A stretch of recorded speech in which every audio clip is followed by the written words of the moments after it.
the long history of American music, there are moments when the sound changes forever. A trumpet cries differently. A piano begins to run instead of walk. And somewhere, in the smoke-filled clubs of the 1940s and 50s, a young man lifts a saxophone, and the future pours out. His name is Charlie Parker, but the world would come to know him as the Bird. Born in Kansas City in 1920, Charlie Parker grew up surrounded by music. Kansas City was loud, swinging.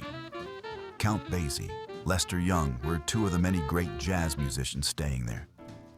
Kansas City was alive with rhythm and blues. Bands played all night.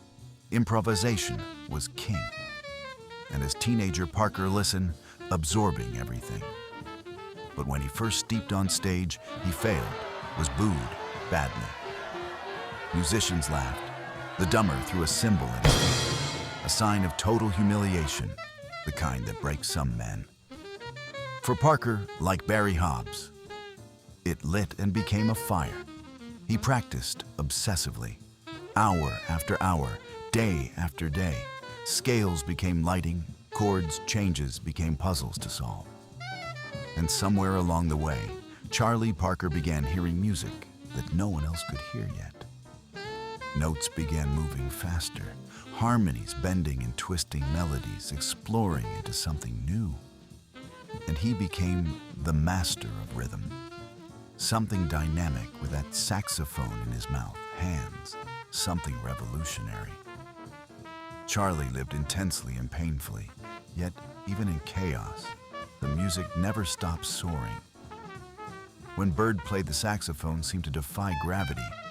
Notes came out like cascades. Every note carried urgency.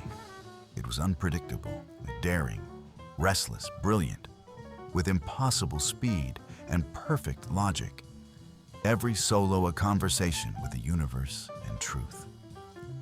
Musicians everywhere stopped what they were doing, because what Parker was doing had never been done before.